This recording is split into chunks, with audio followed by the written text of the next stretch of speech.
we thought we might do a question and answer session. So, wir dachten, wir machen jetzt eine Frage- und Antwortstunde. Hopefully that'll keep everyone awake a little bit more. Wir hoffen, dass euch das ein bisschen mehr wach hält jetzt.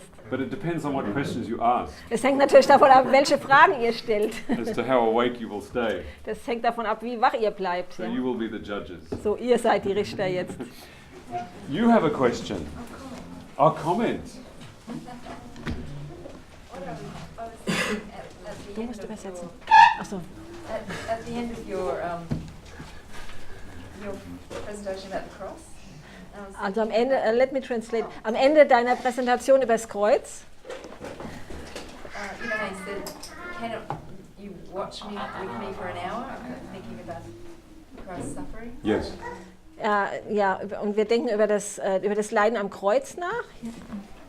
And I was thinking how Ellen White said it would be well for us to have a thoughtful hour contemplating the Closing scenes of the life of Christ. Ja, Lorelle hat daran gedacht, dass Ellen White schreibt, es wäre für uns gut, wenn wir jeden Tag eine Stunde an das Kreuz Jesu denken würden. I thought maybe that's what she meant. Und Lorelle meint, das war vielleicht das, was sie gemeint hat. Ja. Amen. Good thought. So, do we have any questions? Oh, Ich habe eine Frage. Schwester Weide sagt irgendwo, ich weiß nicht, wo sie das gesagt hat, Lass ihn zwischendrin dann übersetzen.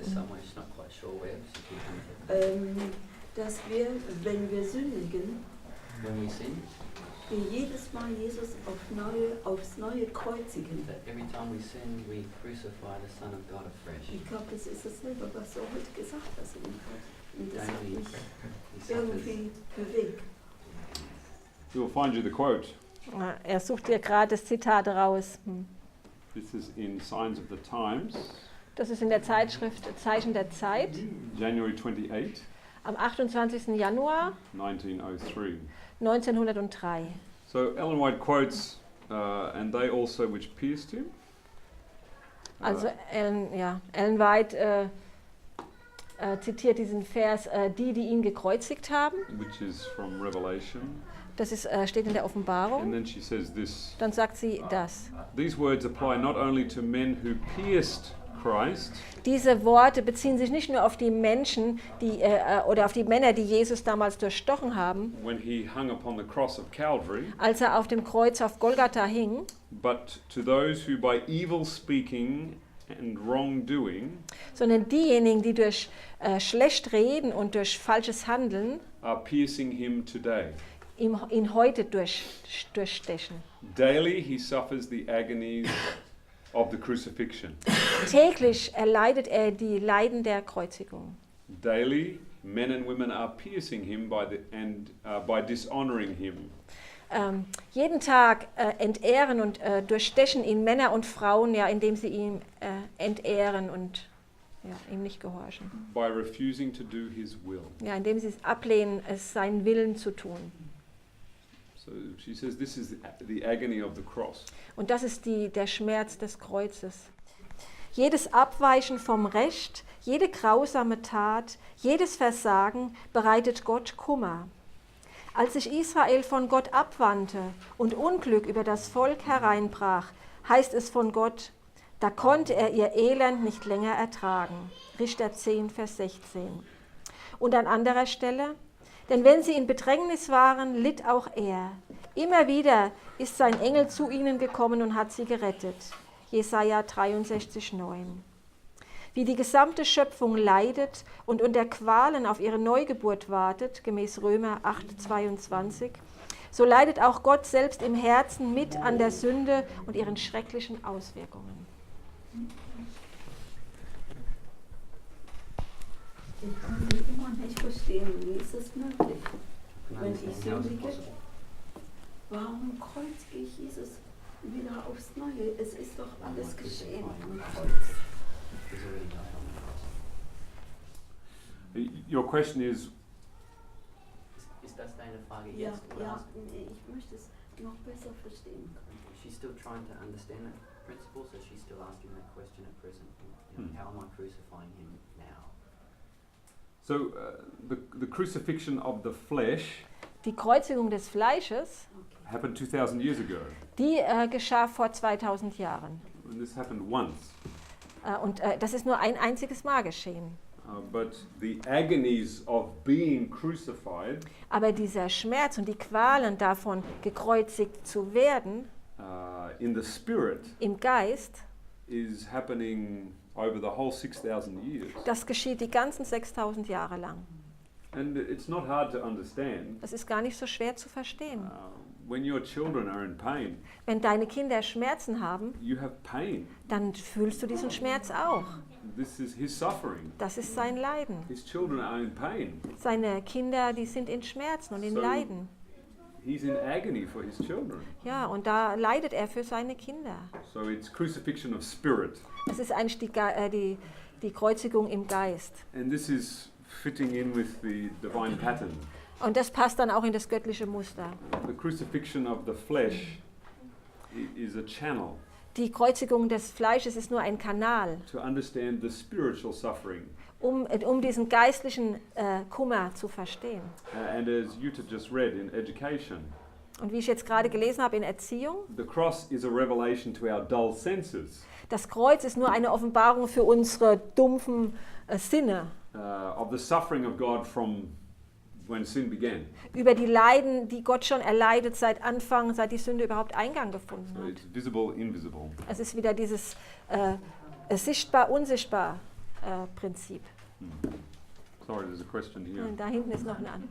I, I'm just saying that it's not just feels the pain that they're going through, but also he's got this constant rejection in the spirit because everyone who is not following him is constantly rejecting the promptings of the spirit. So that's part of the pain Yes. as well. Ja, Lorel sagt, das ist auch ein großer Teil seines Schmerzes, diese ständige Zurückweisung von uns, die er erfährt. Er kommt uns mit seinem Geist näher und wir weisen ihn immer wieder ab.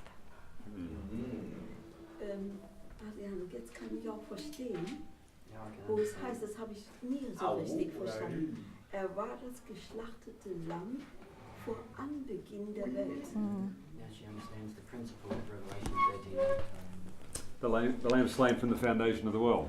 Yes. Because when Adam was in the garden, Als Adam im Garten war, of course it is the Spirit of Christ that was in him. natürlich war es der Geist von Christus, der in ihm wohnte. And when he ate the fruit, Als er dann die Frucht aß, another spirit came into him. dann kam ein anderer Geist in ihn hinein. And the Spirit of Christ,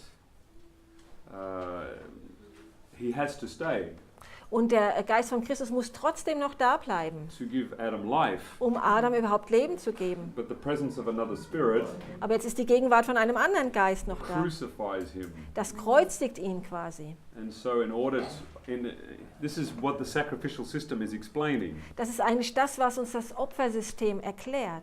When the animal is sacrificed, Wenn das Tier geopfert wird, then there is bread dann gibt es Brot and wine. und Wein. This is so he gives us life Er gibt uns Leben through his suffering. durch sein Leiden. Because if he left us, Denn wenn er uns verlassen würde, we would die. würden wir sofort sterben. So he cannot leave us. Er kann uns nicht verlassen. He must dwell in the presence of his enemy, Er muss da bleiben in der Gegenwart seines Feindes, who is wanting to destroy him, der ihn eigentlich zerstören möchte. which is amazing. Ja, das ist erstaunlich. And we also want to understand another point, Da ist noch ein anderer Punkt, den wir gern verstehen möchten.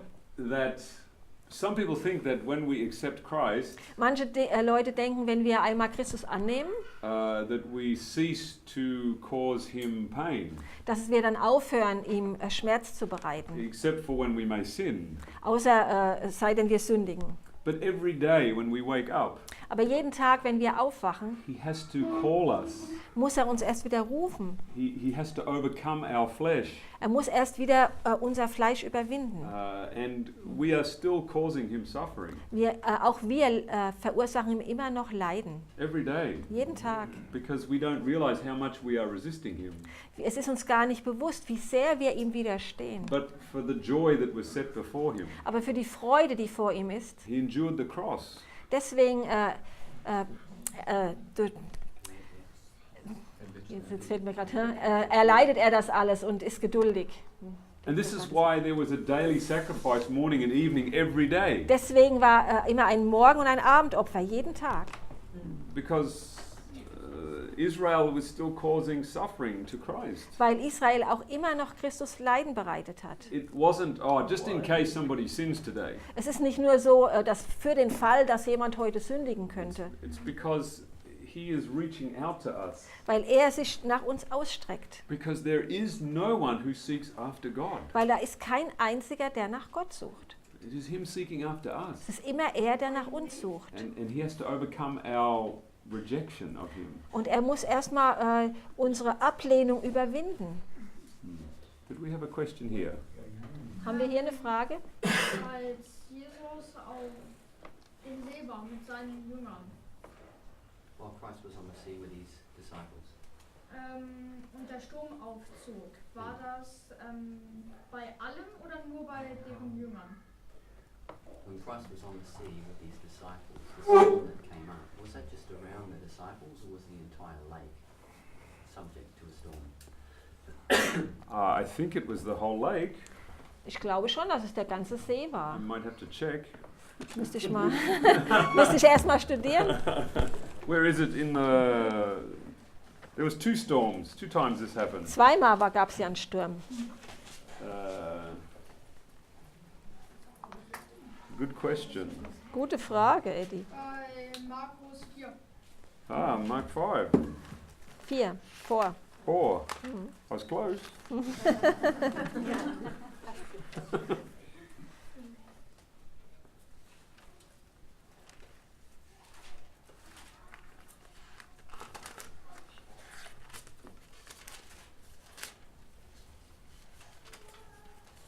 Mark 4. What?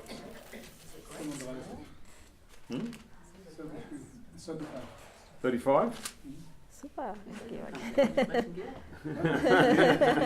war jetzt nur. 37. There was a great storm of wind and the waves beat into the ship, so the Vers 37, ja. 38.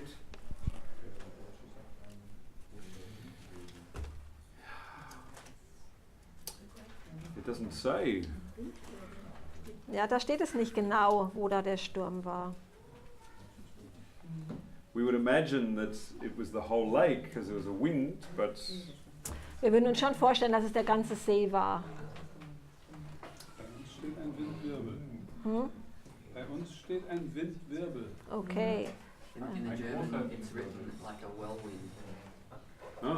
like a tornado. Sowas wie ein Tornado.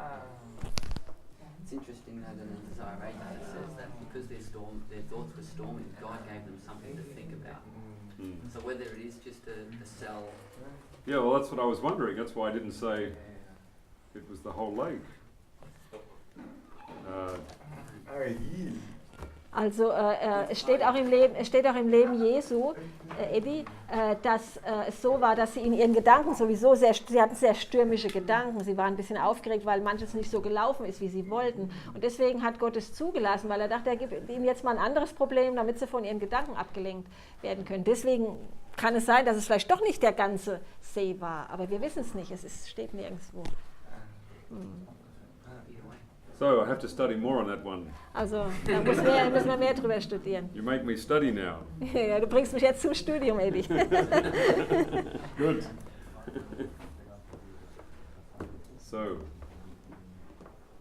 any other thoughts, questions? Habt ihr noch andere Gedanken oder Fragen?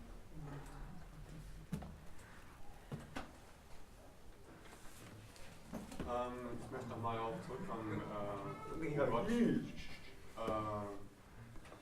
im Alten Bund die Leute getestet hat, indem er sie halt aufgefordert hat, andere Völker zu ermorden, weil, So just hold on 2 seconds. ja, So just in regards to a question relating to the old covenant, when orders or decrees came to destroy Yes. other people. Yep. weil das provoziert doch quasi einen Teufelskreis, wenn sie der Aufforderung nachgeben, gerade in Bezug darauf, dass sie das Land verfluchen und in Bezug auf die weiteren Völker erscheint mir dieses Risiko einfach zu groß, so ein Fest zu machen, weil es halt eigentlich mal in großer Masse viele Leute der Sünde verfallen lässt und sterben lässt. Und das kann ich nicht so ganz nachvollziehen. Okay, so there's a question in regards to the fact that in light of the picture that's painted, why God would allow seemingly like a devil's circle to occur where unbelieving or heathen nations are destroyed in large numbers because God is simply reflecting back to man his own mind and allowing for lots and lots of people to die. It seems outside the idea of God's expression of his own character, if I can put it that way. So it seems to be, even though he allows it, it just seems to be against the idea of a loving God. But heaps and heaps of people would die seemingly to teach someone else a lesson. The principle in the Bible, as we read this morning, Das Prinzip in der Bibel, wie wir es heute Morgen gelesen haben, and that's a good question. ist eine gute Frage. Psalms 9, verse 16. Psalm 9, Vers 16.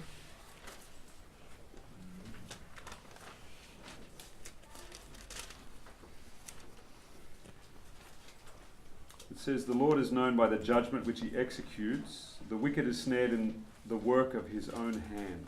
Vers 17. Der Herr hat sich zu erkennen gegeben, hat Gericht gehalten. Der Gottlose ist verstrickt in dem Werk seiner Hände.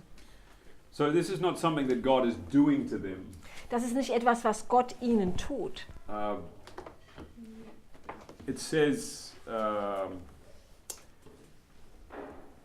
in the book Great Controversy Im Buch Der große Kampf heißt es, that God is protecting everybody on the planet. dass Gott jeden auf diesem Planeten beschützt. So he was even protecting the Canaanites, Er hat also auch die Kanaaniter beschützt. protecting them from Satan destroying them all. Er hat sie davor beschützt, dass Satan sie alle zerstört. But after many years of rejecting God, Aber nach vielen Jahren, wo sie immer Gott widerstanden haben, God finally has to let them have their wish. dann ist ein Punkt, wo Gott ihnen ihren Wunsch lassen muss. And we see this in the story of the flood. Wir können das sehen in der Geschichte der Flut. If we look in Job chapter 21, Wenn wir nach Hiob, Kapitel 21 gehen.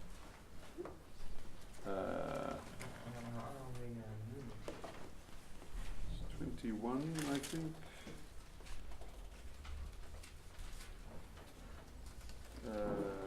22. Hiob 21, 22. Verse 16. Oder Vers 16. So, it's chapter 22. Or what? Yeah, Ah, Job ja, okay. 22. Also Hiob 22 und Vers 17. Or what? Which were cut down out of time, whose foundation was overflown with a flood. 22, which verse do you have? 16. 16, okay. Die vor ihrer Zeit weggerafft wurden, deren Fundament der Strom wegriss. Which said unto God, Depart from us. Die zu Gott sprachen, weiche von uns.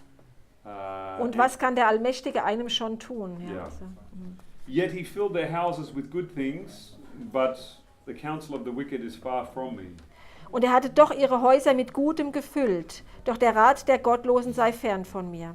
And so God wanted to protect these other nations, Gott wollte auch diese anderen Nationen beschützen, but through their actions and their deeds, they are saying to God, we don't want you. aber durch ihre Handlungen und ihre Taten sagten sie quasi zu Gott, nein, wir wollen dich nicht. And finally, he has to let these nations receive the consequences of their own decision. Und schlussendlich muss er diesen Völkern, oder muss er diese Völker den Konsequenzen ihrer eigenen Entscheidungen überlassen. And this causes him tremendous grief. Das kostet ihn einen großen Kummer oder verursacht ihm großen Kummer. But there's one point to this that we need to understand, Da ist ein Punkt noch dabei, den wir verstehen müssen. is that Jesus is referred to as Emmanuel. Jesus wird ja auch bezeichnet in der Bibel als Immanuel. Every time somebody dies, Jedes Mal, wenn jemand stirbt, Christ is right there. dann ist Christus dort anwesend. He experiences the last moments of the person who dies. Er erfährt und erlebt auch die letzten Momente von der Person, die da stirbt. And those who are left behind, who are in sorrow, in agony, he experiences their sorrow. Und die Hinterbliebenen, er erfährt auch ihren Kummer und ihren Schmerz. So every time God allows a nation to suffer the consequences of its own choices, Also jedes Mal, wenn Gott es erlaubt, dass eine Nation die Konsequenzen ihrer eigenen Entscheidung erleben muss, Christ is crucified. dann ist auch hier Christus gekreuzigt. He has tremendous agony. Er hat einen großen, großen Schmerz. And this is the deeper meaning to the words of Isaiah 53. Das ist eigentlich die tiefere Bedeutung der Worte in Jesaja 53.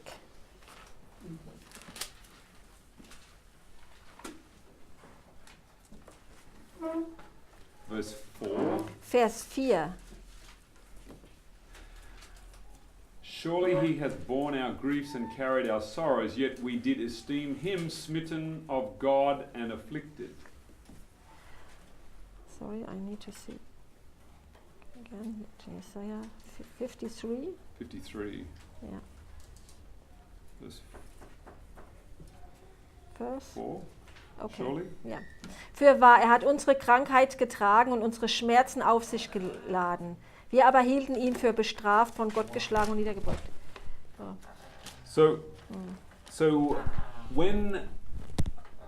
when a nation is destroyed or judgments come upon people, Wenn eine Nation zerstört wird und ein Gericht kommt über ein Volk and we say God destroyed them, und wir sagen, Gott hat sie zerstört, we are saying that Christ was smitten by God, dann sagen wir quasi, dass Christus von Gott geschlagen wurde, that he struck his own son. dass Gott seinen eigenen Sohn geschlagen hat. Because all suffering that occurs on the earth, Christ experiences. Weil alles Leiden, was auf dieser Erde geschieht, Christus erlebt das alles mit.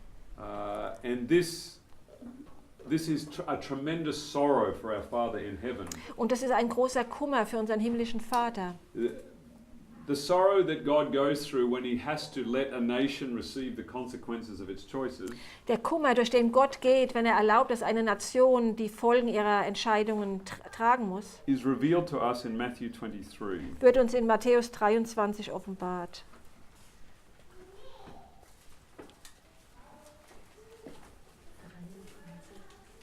Jesus is speaking to the scribes and the Pharisees, Christus spricht hier zu den Schriftgelehrten und Pharisäern and he's very upset. und er ist hier wirklich ziemlich ärgerlich. He's saying, "Woe unto you, scribes, Pharisees, hypocrites." Er sagt, wehe, which verse? Oh, many of 13. them. Okay, er sagt hier immer wieder, aber wehe euch, ihr Schriftgelehrten und Pharisäer.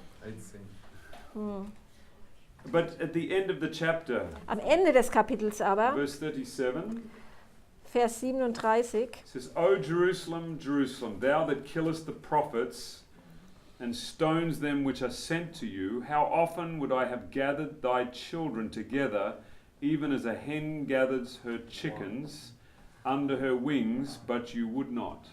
Jerusalem, Jerusalem, die du die Propheten tötest und steinigst, die zu dir gesandt sind. Wie oft habe ich deine Kinder sammeln wollen, wie eine Henne ihre Küken unter die Flügel sammelt, aber ihr habt nicht gewollt.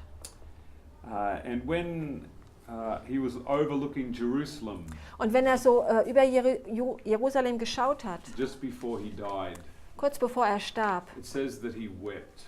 dann steht geschrieben, dass er weinte. He just sobbed great tears Er hat richtig geschluchzt und hatte viele Tränen, because he had to give Jerusalem up, weil er musste Jerusalem aufgeben. and he didn't want to, Er wollte es nicht, but they rejected him. aber sie lehnten ihn ab. And this is what happens to every nation. Und das passiert bei jeder Nation so. And so God is placed in a position where he has to say to his angels, they reject us, we have to stop protecting them. Also Gott kommt dann irgendwann in die Situation, wo er zu seinen Engeln sagen muss, wir haben sie beschützt, aber sie wollen nichts von uns wissen, sie haben uns zurückgewiesen, so bitte hört auf, sie zu beschützen. This is not his desire, but it's their desire. Es ist nicht sein Wunsch, sondern es ist ihr Wunsch. And we see this in Psalm 78:49. Das können wir im Psalm 78 sehen, im Vers 49.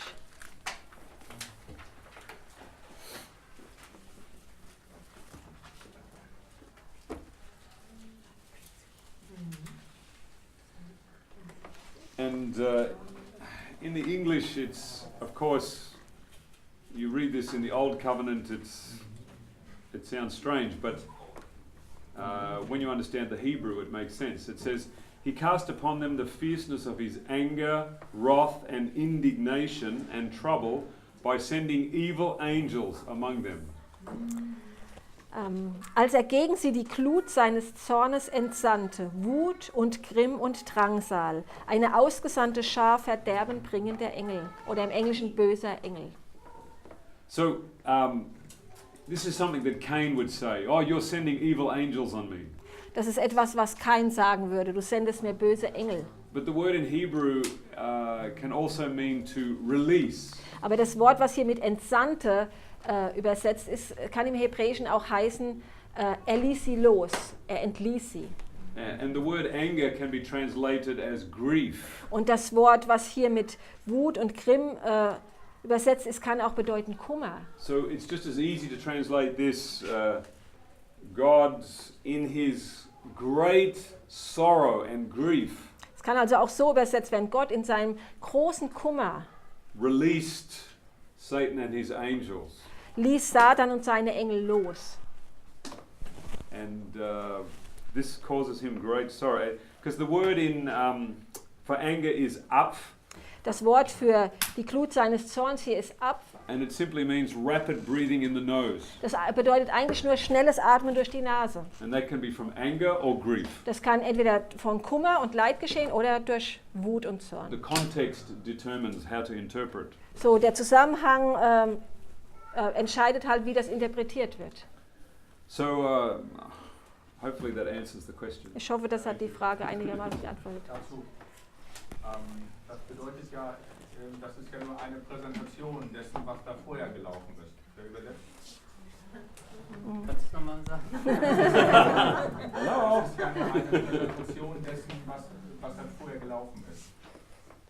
He's saying that's just a presentation of something that's previously already taken place. I'm not Die quite Tests liefen ja vorher ab. Die Tests, die Wenn Prüfungen. du zum Beispiel Nebukadnezar nimmst, da heißt es gewogen und zu leicht befunden. Okay, so he's saying it's just a repeat of the cycle. Because so like in the days of Nebuchadnezzar, when Belshazzar had the writing on the wall, you'd be weighed in the balances, found short. So it's just a repeat essentially of the same system occurring over and over and over again. Also diese Endmanifestation That expression or revelation at the end ist nur eine Darstellung dessen, was halt vorher schon gelaufen ist.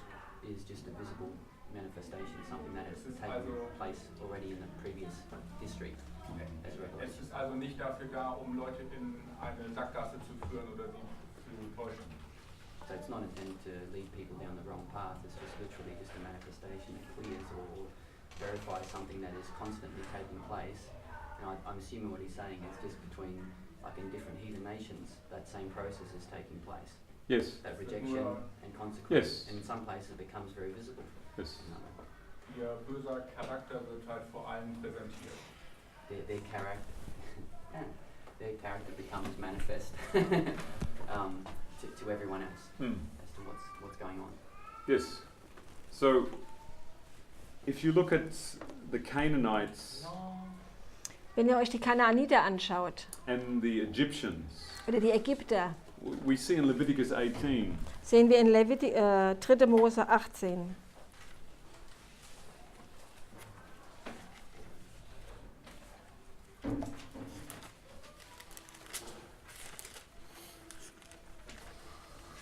and it says in verse 3, Im Vers 3. after the doings of the land of Egypt wherein you dwelt, shall ye not do, and after the doings of the land of Canaan, whither I bring you, shall ye not do. Ihr sollt nicht so handeln, wie man es im Land Ägypten tut, wo ihr gewohnt habt, und sollt auch nicht so handeln, wie man es im Land Kanaan tut, wohin ich euch führen will.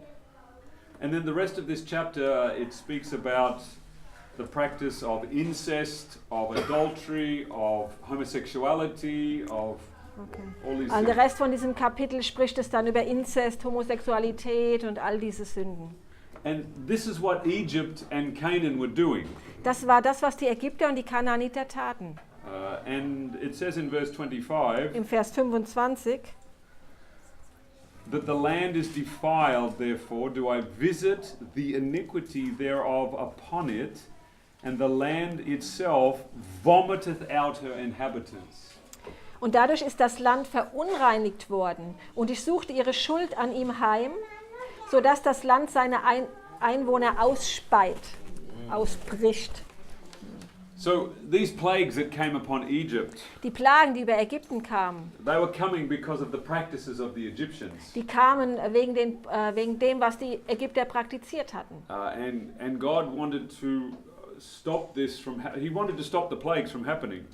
Gott wollte eigentlich, dass die Plagen aufhören. Er wollte nicht, dass sie geschehen. This is why he told Moses, go and ask Pharaoh that we can keep a feast. Deswegen hat er Mose gesandt, er hat gesagt, geh zum Pharao und sag ihm, wir wollen ein Fest halten.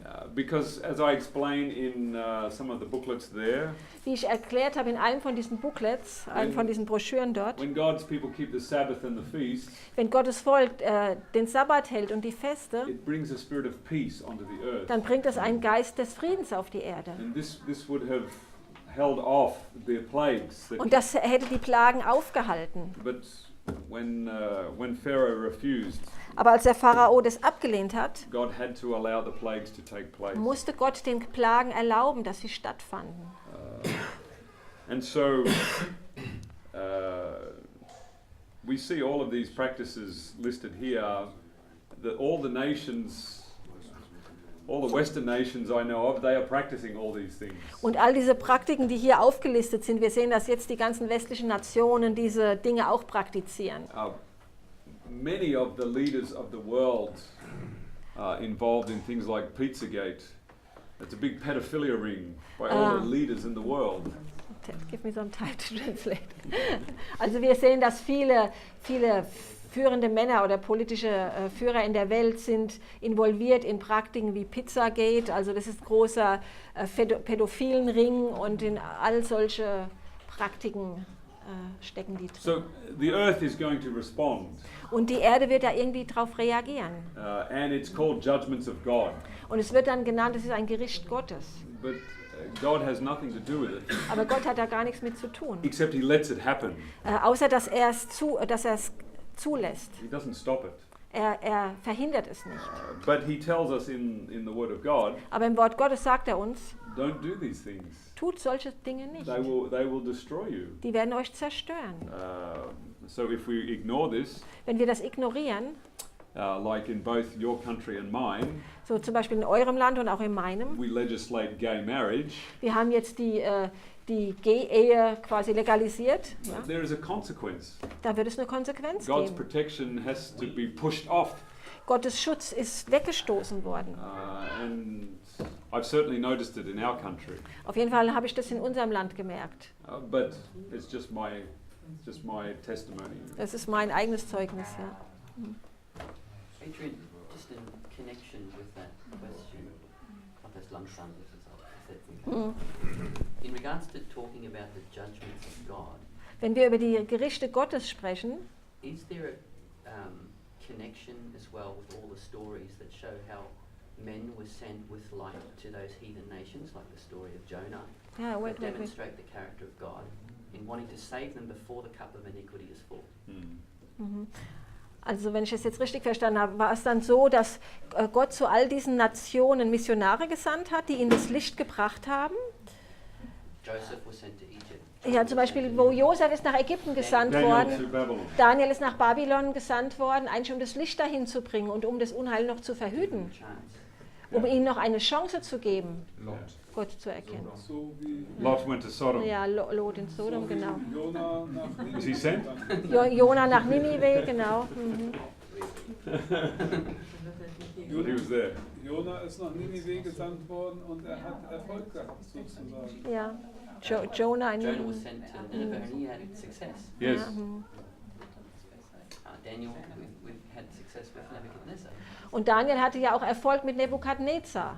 Das hat ja die Weltgeschichte dann auch geändert. So it changed the world history when we think about it. So at some point we have to speak to our countrymen, Also manchmal müssen wir zu unseren Landsleuten sprechen. not with a spirit of judgment, Nicht mit einem Geist des Gerichtes, but to say, if we do all these things, aber man kann ihnen sagen, wenn wir all diese Dinge tun, Satan will be allowed to destroy our country, dann wird es Satan erlaubt sein, unser Land zu zerstören. and the earth will tear itself apart. Und die Erde wird auseinanderfallen. And one of the challenges we have Einige der Herausforderungen, die wir haben, is Christians can easily look at homosexuality and say, oh, this is evil. es ist natürlich ganz leicht für Christen zu schauen auf die Homosexualität und sagen, oh, das ist was Böses. And it is. Und das ist es auch. But so is adultery. Aber Ehebruch ist ganz genauso. They both are in this list. Die sind beide in dieser Liste. And so whether you have same-sex attraction Ob du jetzt zum gleichen Geschlecht dich hingezogen fühlst or opposite-sex attraction, oder zu dem anderen Geschlecht, it's still causing this problem. aber es ist beides, bringt das gleiche Problem So we're hervor. not singling out one group. Wir wollen also da nicht eine Gruppe rausgreifen. Obviously, if you have sexual attraction towards children, then it's really getting... Natürlich Sick. ist es so, wenn du wirklich dich zu Kindern hingezogen fühlst sexuell, dann fängt es wirklich an, krankhaft zu werden. But it's only an extension of the same principle. Aber es ist nur eine Auswirkung des gleichen Prinzips. And in Leviticus 18, In 3. Mose 18, it even mentions sexual activity during period. da wird sogar erwähnt, sexueller Kontakt mit deiner Frau während ihrer Periode. And that's where it starts. Da fängt es an. You start to break the boundaries, and then you're adultery, and then homosexuality, and then pedophilia. Es fängt an, du tust manche Grenzen überschreiten und dann geht es Schritt für Schritt weiter. And then finally the earth throws up. Und irgendwann, wenn es dann vollendet ist, dann speit die Erde das aus. And God is not doing this to us. Gott tut uns das nicht It an. is the spirit of selfishness, Es ist eigentlich der Geist der Selbstsucht. and it has an effect on the earth. Und das hat eine Auswirkung auf die Erde. So, yeah.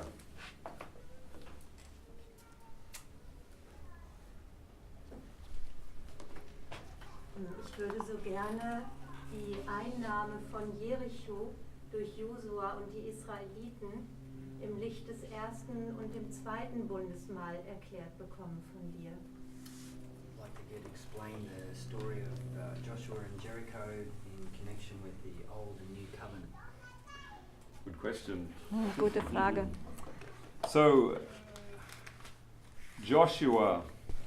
Josua. Joshua 5, Kapitel 6. 6. Josua 6.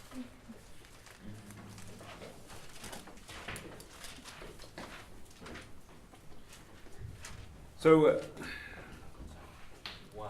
in the story we are told about how they circled the city.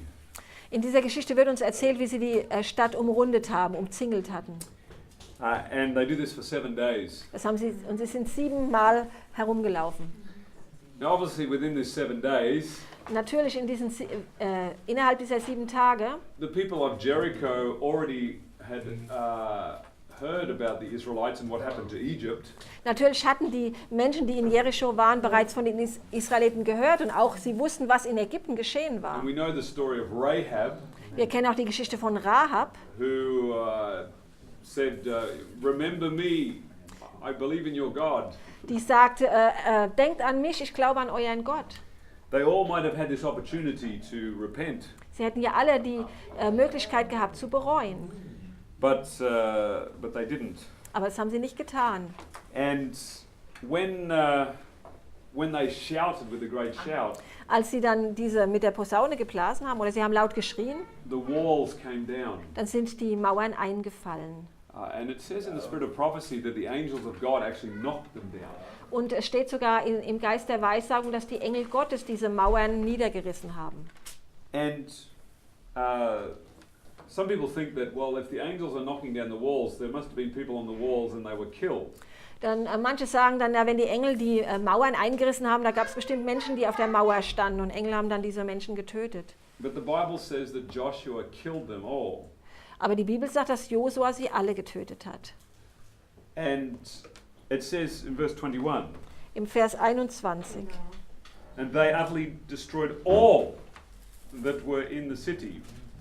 Und sie vollstreckten den Bann an allem, was in der Stadt war, mit der Schärfe des Schwertes. But God didn't tell them to do this. Aber Gott hatte ihm nicht gesagt, dass er das tun sollte. We think of the story of Paul and Barnabas when they were in the jail.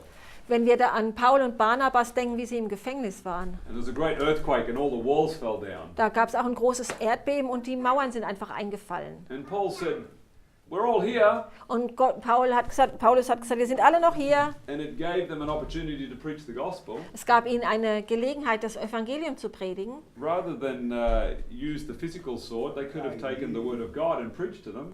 So, anstatt das richtige Schwert zu nehmen, haben sie das Wort Gottes genommen und haben ihnen gepredigt. He said, we don't want to kill you. Und sie sagten, wir wollen euch nicht We töten. want to tell you about our wonderful God. Wir wollen euch nur über unseren wunderbaren Gott erzählen. But Joshua still had an incorrect understanding of the character of God. Aber Josua hatte immer noch ein gewisses inkorrektes Verständnis von dem Charakter Gottes. And so he was still operating in the old covenant. Deswegen war er noch irgendwie, hat er noch im alten Bund gewirkt. So that is my understanding. So verstehe ich das.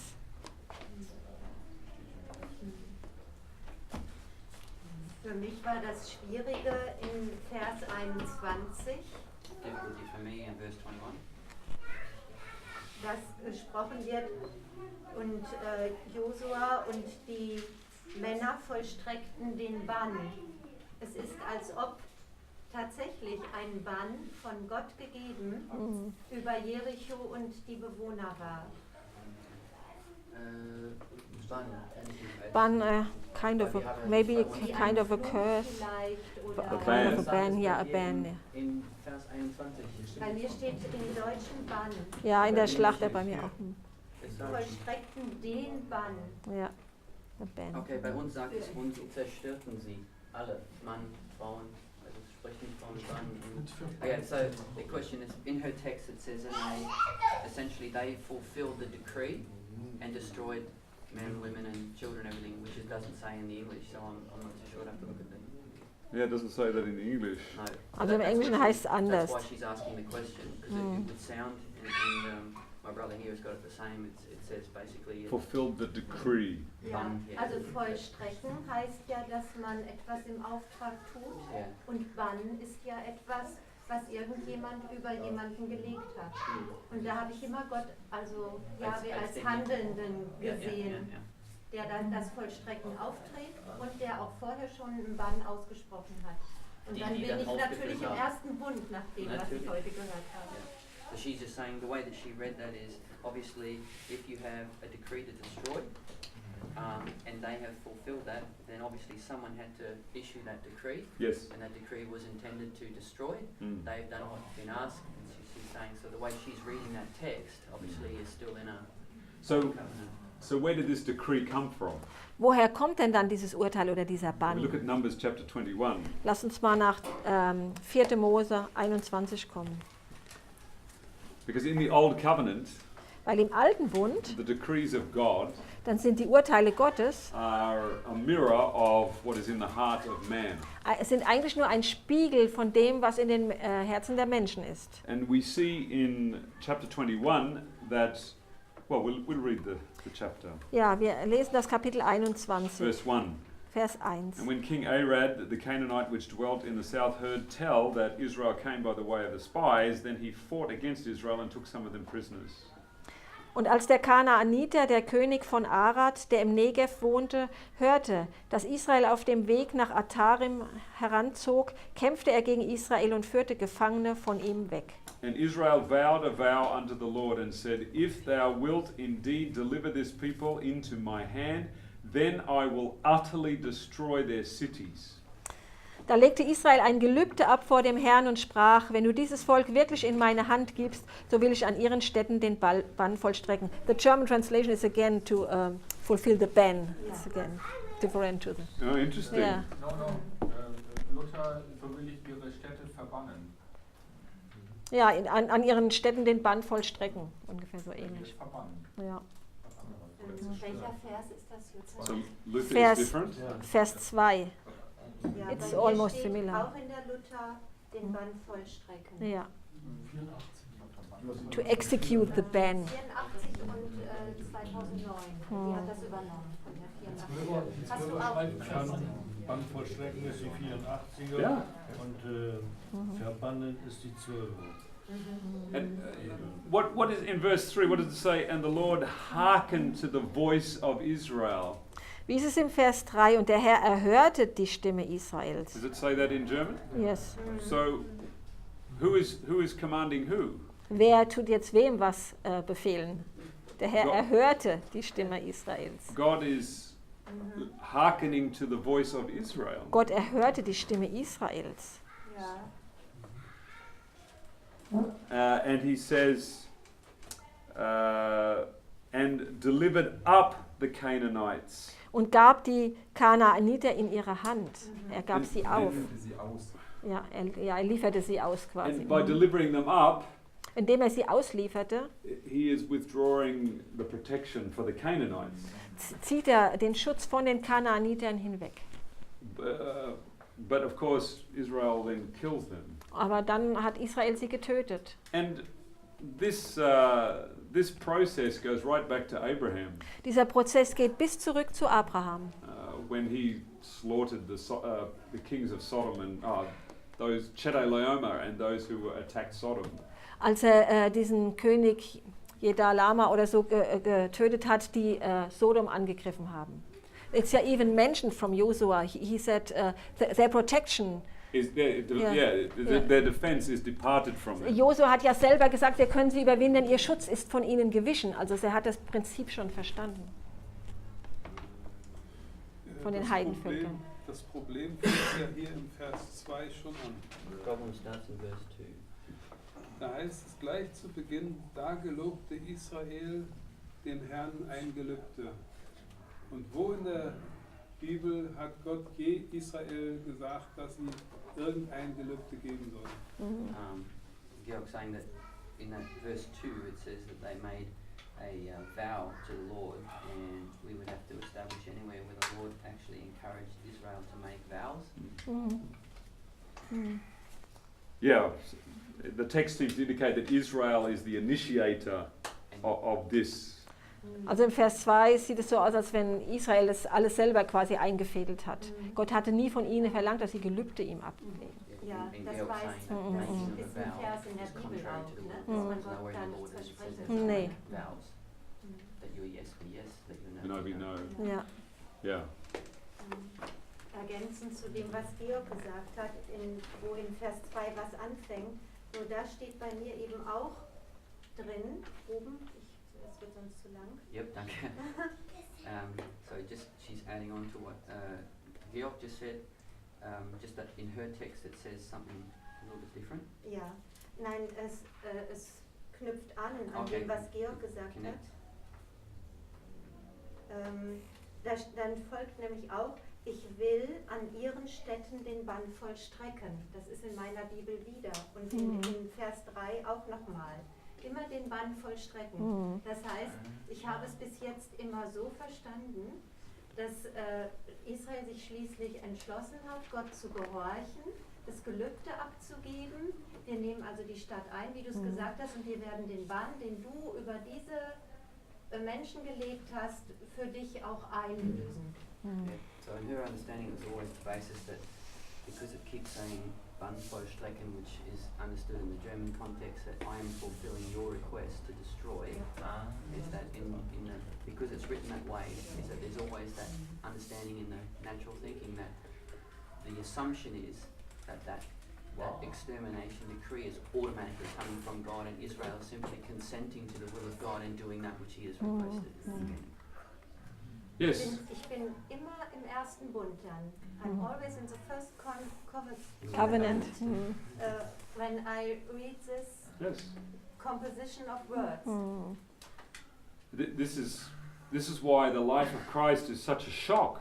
Deswegen ist das Leben von Christus ja so ein Schock. Because when he reveals the Father, there's no killing, no destroying. Wenn er den Vater uns offenbart, ist da überhaupt kein Töten und kein Zerstören. And so, we thought that God is ordering all this killing in the Old Testament, but when Jesus comes, it's a different story altogether. Also wir haben immer gedacht, dass Gott dieses ganze Töten im Alten Testament veranlasst hat, aber als Christus kam, hat sich das alles verändert. And Thorsten. Ich wollte nur hinzufügen, das hebräische Wort, das hier in Josua 6,21 benutzt wird. The word that's being used in Hebrew for Joshua 6:21.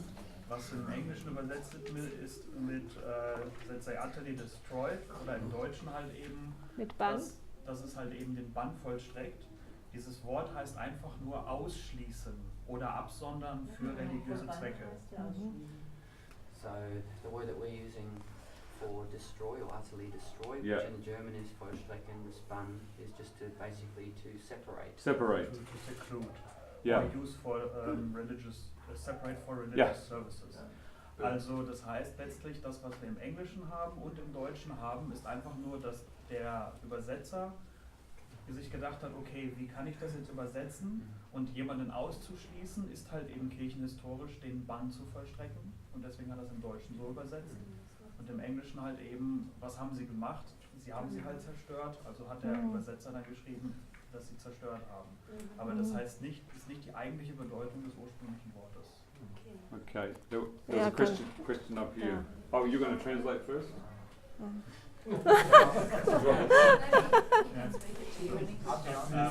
If I need to understand it. Yeah, basically the translators, either in the German and in the English, they translated what they thought the word could mean in historical settings, like the church banned people. That's why it's translated into German. Oh, they banned it. They put the ban on the people. But it's not the original meaning of the word. Yes. It's the same with the English. They destroyed. It's just the action what they saw. Okay, so they translated secluding as destroyed. Yeah. And we see that in Deuteronomy chapter 7 verse 2. We see this. Das sehen wir auch in 5. Mose 7 Vers 2.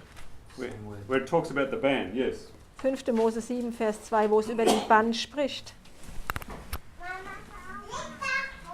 So if you read verse 2 as utterly annihilate, verse 3 doesn't make any sense. Wenn du jetzt den Vers 2 so lesen würdest, als würde das bedeuten, du sollst sie vollkommen zerstören und auslöschen, dann würde der Vers 3 gar keinen Sinn machen. Because it says, thou shalt smite them, utterly destroy them, that's the ban. So, und wenn sie der Herr, dein Gott, vor dir dahin gibt, dass du sie schlägst, so sollst du unbedingt an ihnen den Bann vollstrecken. Thou shalt make no covenant with them, nor show mercy unto them. Du sollst keinen Bund mit ihnen machen und ihnen keine Gnade erweisen. And that should give you a red flag straight away. Das sollte dir schon so eine rote Fahne geben. God is saying, show no mercy, when He is always mercy. Wenn da Gott sagt, du sollst ihnen keine Gnade zeigen, obwohl er doch immer gnädig und barmherzig ist. But then He says, neither shalt thou make marriages with them. Thy daughters shall not be given unto his son. Und da steht dann im nächsten Vers, du sollst dich mit ihnen nicht verschwägern, du sollst deine Töchter nicht ihren Söhnen zur Frau geben. So how are they going to marry dead people? Wie sollen sie denn jetzt tote Leute heiraten, wenn sie die vorher zerstört haben? So the word ban here doesn't necessarily mean annihilate. Also hier das Wort Bann heißt nicht unbedingt, dass sie vernichten. Das heißt nicht unbedingt auslöschen. To separate. Das heißt, sich abzutrennen. This is the meaning. So we have a question right up the back.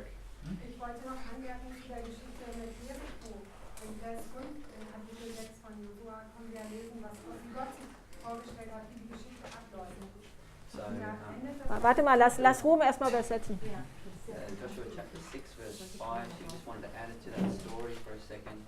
How in verse 5 5, it seems that God is expressing how he intends for the story to actually go out, or how the process is supposed to, how the story is supposed to go out. Ja, dann steht ja nicht, dass sie sie umbringen sollten. Also Gott hat There's no way gesagt, haben die supposed to Mauerfeld destroy them. umzugehen, einfach nur rein. Das heißt ja nicht, dass jemand sterben muss. Das wäre ja Raum von Flucht oder sonst gewesen. Und interessant vor der Josua-Geschichte, also mit Jericho finde ich auch, da ist ja die Begegnung, die Josua mit dem Engel des Herrn hat. Lass ihn zwischendrin übersetzen, sonst kriegst du herum nichts. She's also making the connection that it's interesting that in that particular story in Joshua chapter 5, that it's in regards to this very story where we're talking about God's desire, that Christ manifests himself to Joshua and Joshua sees a warrior. Yes. Yes, he sees the warrior. So here God is not, he's just saying the walls will fall down flat and every man will stand up. It doesn't say, and kill them all. Ja. So, but 2. Mose 23, 28, da ist der Originalauftrag für die Kanaaniter drin. Exodus 23:28 yes, is the Die original, Hornisten sollten das Werk machen. which is what we spoke about today, the hornets. the hornets, Das wäre eine Vertreibung. and in English again they use the word destroy, Im Englischen benutzen sie da auch wieder das Wort zerstören, but the word means to unsettle or discomfort. aber das Wort heißt eigentlich jemanden unstabil machen. But we see that the English were very fond of the word destroy. Aber wir sehen, dass die Englischen sehr eifrig waren, das Wort zerstören zu benutzen. But this was not God's will. Hier ist Dietmar. And Patriarchs and Prophets 3:92 Patriarchen und Propheten 392 says that, You got it right. very good. It was never God's intention for Israel to take the land of Canaan by warfare. Es war niemals Gottes Plan, dass das Volk Israel das Land Kanaan durch Krieg einnehmen sollte. End of story. Wo war das? 300? Das ist im Englischen. Ja, 392. bei manchen steht in Englisch die Seite drunter. It's in the booklet Smiting Angel. Das ist in der Broschüre Schlagende Engel, da wird es erklärt. We have the quote in there, over here. Wenn Gott in 2. Mose 22 von Hornissen spricht, meint er dann wirklich Hornissen? Oder sind es nicht die Botschaften, die von Israel, die ihrem Gott dienen und den Wundern, die Gott für Israel getan hat, zu den anderen Völkern hinausgehen als Botschaften? Oder sind es wirklich Hornissen? Also kann ich mir nicht vorstellen. So he's just asking the question in Exodus 23 when it's talking about hornets. Are we talking about a literal concept of hornets, or could it possibly a message that's going out from the people that will strike the heathens as it strikes them and actually has the impact that a hornet would do, because it would strike them in the heart. Yes, exactly. Again, I think there could be a divine pattern here. Ich glaube, auch hier gibt es wieder ein göttliches Muster. But Jesus said to Paul, Jesus hat zu Paulus gesagt, it's hard for you to kick against the pricks. es wird dir schwerfallen, gegen den Stachel zu, It was a sting to the conscience. wegen dem Stachel des Gewissens. And this must be the primary meaning. Das muss eigentlich die vorrangige Bedeutung sein. Ich habe hier eine Anmerkung in meiner Bibel über die Hornisse. Da steht die Angst. Kann es auch Angst heißen? She's saying that there's Fear. Fear, ja. Also ich werde die Furcht. Angst. Das steht hier. Bewusstsein ihrer eigenen Sünde. Ja. Hornisse kommt von einem anderen Wort, und das heißt krank werden der Haut. Leprakrank, von diesem Wort kommt das. Okay. Die Haut, die Hülle, die Schutzhülle wird kaputt gemacht. Letztlich kann man übertragen sehen. Letztlich ihre vorherige Schutzhülle ist weg. Ich hatte nur in der Schlachterbibel eben diese Anmerkung, dass Hornisse auch Angst bedeuten kann. Ich habe auch Hornisse geguckt, und das kommt von einem hebräischen Wort, und das heißt krank sein von der Haut, Lepra oder so. Okay. And it's interesting in Joshua 24:12, In Josua 24,12, it actually mentions the hornets. da werden tatsächlich diese Hornissen auch erwähnt. But we don't read of this story anywhere. Just God tells them that He sent hornets. wir lesen über die Geschichte sowieso nicht. Gott hat ihnen nur gesagt, ich werde die Hornisse senden. He said, I sent the hornet before you. 24:12. Josua 24, Vers 12. Which drave them out from before you, even the 2 kings of the Amorites, but not with thy sword, nor with thy bow.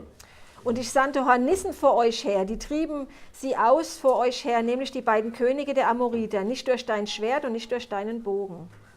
So God was bringing conviction to the people. Gott hat ihnen eine Überzeugung gesandt. And it wasn't with sword or bow. Das war nicht mit Schwert oder mit Bogen. But when the people were terrorized, aber als die Leute dann so erschreckt waren oder terrorisiert waren, Israel went in and killed them all. Dann ist Israel reingezogen und hat sie alle getötet. That's a good way to preach the gospel, huh? Ja, gute Art und Weise, das Evangelium zu predigen, oder nicht? Nur weil Gott den Schutz von ihnen genommen hat. Ja. Because the protection was taken away. Yeah. Yeah.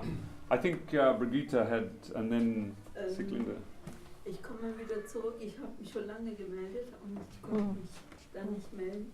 Aber dieses Versprechen gilt in allen Dingen, dass Gott uns nie ein Versprechen verlangt. Und das war für mich eine große Ermutigung. She's just coming back to a point that she was trying to raise earlier in regards to the vows, that God never expects us to make vows, and that to her is an encouragement. God is not expecting vows. Und das darum, weil ich hatte ein großes Problem gehabt mit Sünde. Und da hat mein Mann mich aufmerksam gemacht auf der Weg zu Christus. My husband made me aware of the book, The Way to Christ. Hingabe und Glaube, das Kapitel. Und da schreibe ich es auch weiter. Gott verlangt nie ein Versprechen, wenn wir gesündigt haben. Herr, ich verspreche dir, ich tue es nicht mehr. God never demands of us a promise when we have Aber done eins something verlangt wrong. oder erwartet er von uns, mein Sohn, gib mir dein Herz. Give me your heart. Und ich mache es, wie ich es haben möchte. Ich bin dein Schöpfer. Das war eine große Ermutigung für mich. Rather than making a vow when you've done something wrong, to say, oh, well, I promise I won't do that again, she's comparing it with the text that says, give me Yes.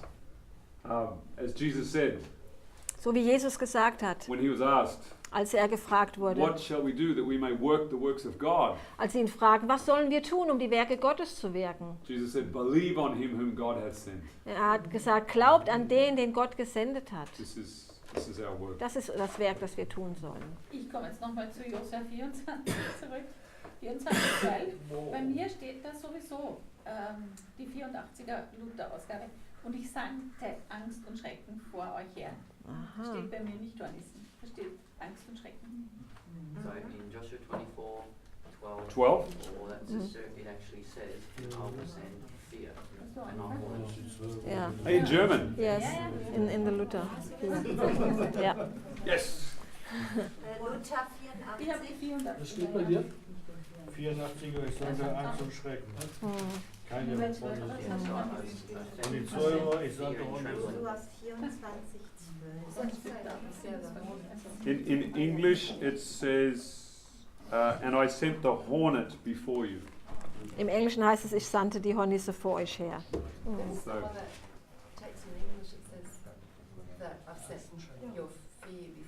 yes, it was the verse in Exodus 23:27. I will send my fear before you, and then it says, I will send hornets. So it's parallel in those two.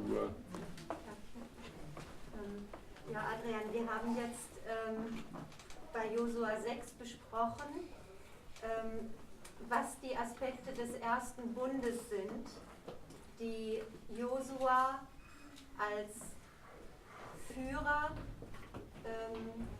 über die also wozu Josua als Führer die Israeliten veranlasst hatte.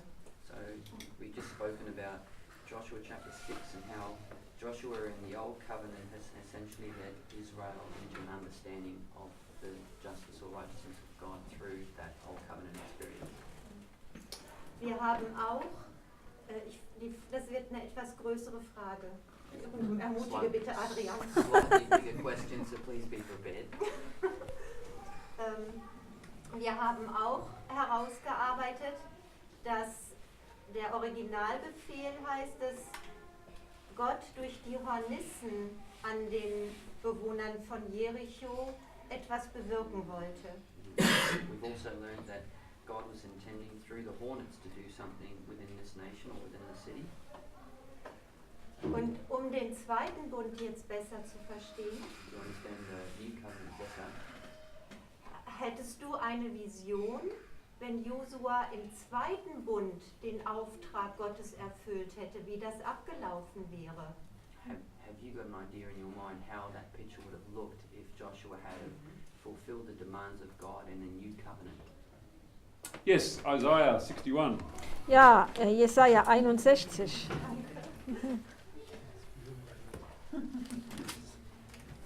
Uh, 60 and then 61. But Erst 60 und dann 61.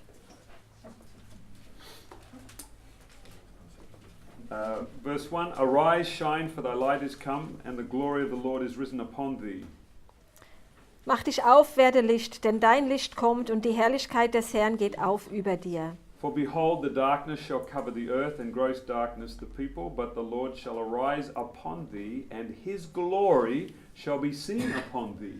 Denn siehe, Finsternis bedeckt das Erdreich und tiefes Dunkel die Völker. Aber über dir geht auf der Herr und seine Herrlichkeit erscheint über dir. And the Gentiles shall come to thy light, and kings to the brightness of thy rising. Und Heidenvölker werden zu deinem Licht kommen und Könige zu dem Glanz, der über dir aufgeht. So if the character of God had rested upon them, Wenn der Charakter Gottes auf ihnen geruht hätte, then the nations would have come to Israel to learn of this truth. dann wären die Nationen zu Israel gekommen, um von dieser Wahrheit zu lernen. And we get a taste of this with Solomon. Einen Geschmack davon haben wir ja gesehen bei Salomo. When Candace, the queen of Ethiopia, came and she saw everything. Als die äthiopische Königin kam und hat das alles gesehen.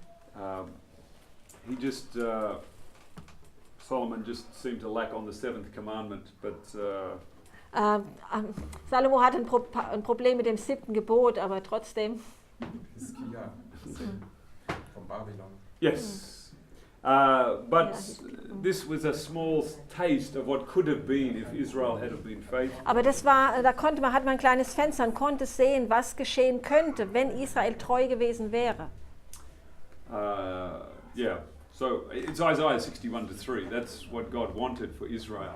Also Jesaja 60, 1-3, das ist das, was Gott eigentlich mit Israel vorhatte. To be a light to the Gentiles. Dass sie ein Licht für die Heiden sein sollten.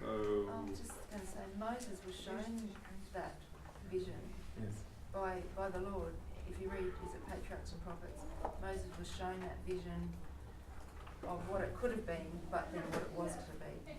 Also Mose wurde auf dem Berg, hatte eigentlich so eine Art Vision. Er hat gesehen, was hätte sein können, was dann aber nie eingetroffen ist. And if we read the fourth commandment, wenn ihr das 4. Gebot lest, it says, remember the Sabbath day, keep it holy, 6 days shall you labor, do your work, 7 days is Sabbath. Also I'm 6 Tage sollt ihr arbeiten, 7. Tag ist der Tag des Herrn, ist der Sabbat des Herrn. And it says at the end, you shall not do any work, your son or your daughter, your manservant or your maidservant, your cattle, nor the stranger. Ja. This is a foreigner. Also im 4. Gebot heißt es ja zum Ende, du sollst kein Werk tun, noch dein Kind, deine Frau, dein Kind, was war. Und zum Schluss noch der Fremde, der in deinen Toren wohnt. So this is for the Gentiles. Das galt für die Heiden. They were designed to come into the Commonwealth of Israel. Es war eigentlich der Plan, dass sie auch in die Gesellschaft von Israel mit hineinkommen. And it's through Christ's preaching of the gospel. Und durch Christi Predigen vom Evangelium. That we do see that the Gentiles did come into Israel. Da konnten wir sehen, wie die Heiden dann zu Israel gekommen sind. We have all become part of Israel. Weil wir alle sind ja jetzt Teil von Israel Through the geworden. gospel of Jesus Christ. Durch das Evangelium von Jesus Which Christus. Israel should have preached. Das eigentlich Israel schon hätte predigen sollen. So, yeah, that's my answer.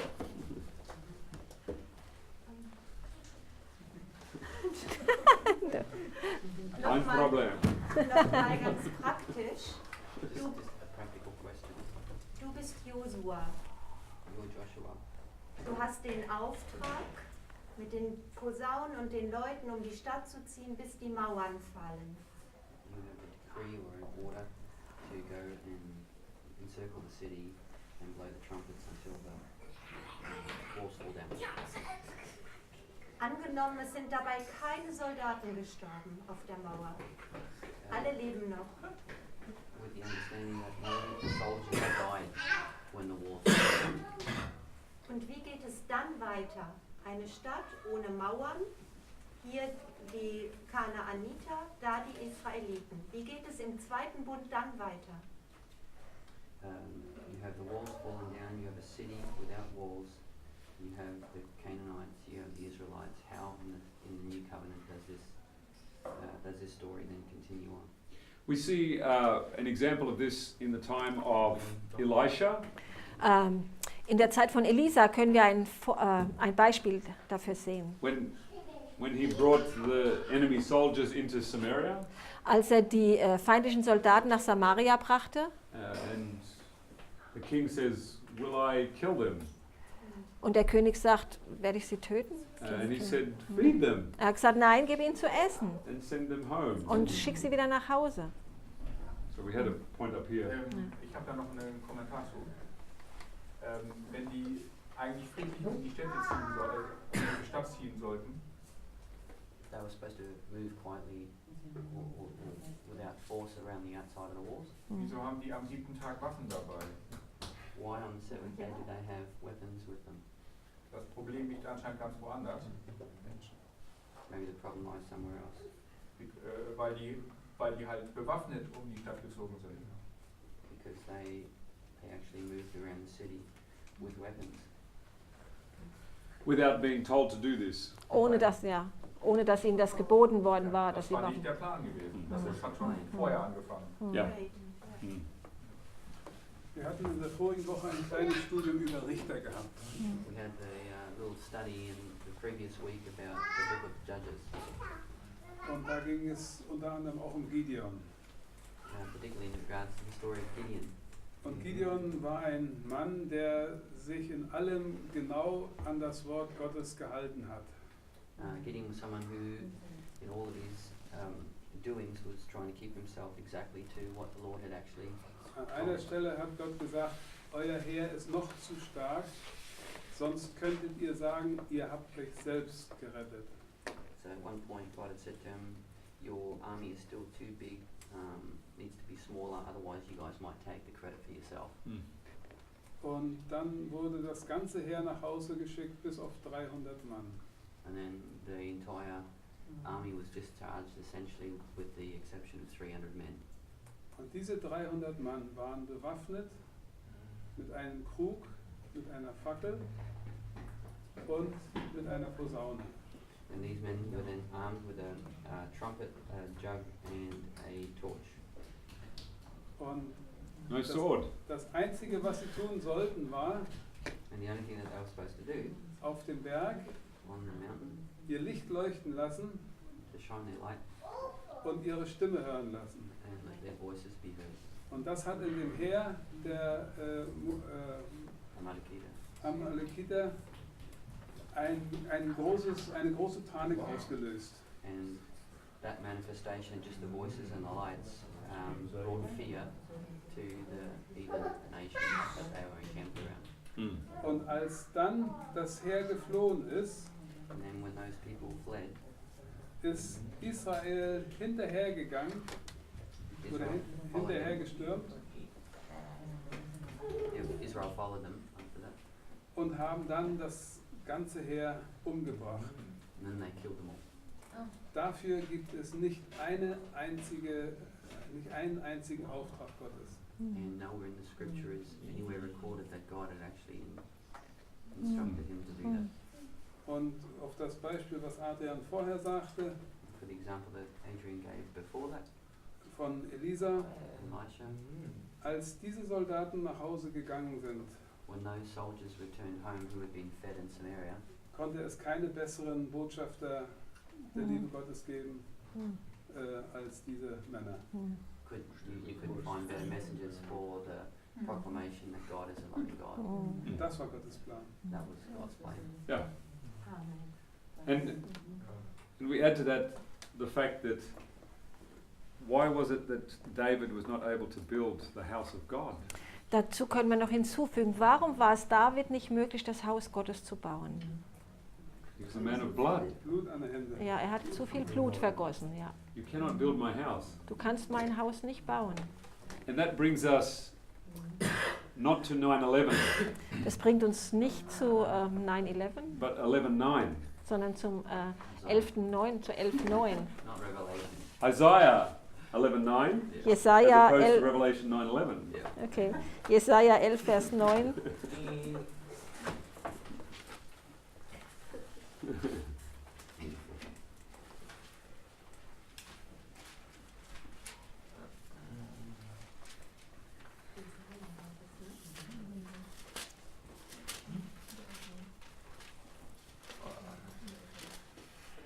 It says, "They shall not hurt nor destroy in all my holy mountain, for the whole earth shall be full of the knowledge of the Lord as the waters cover the sea."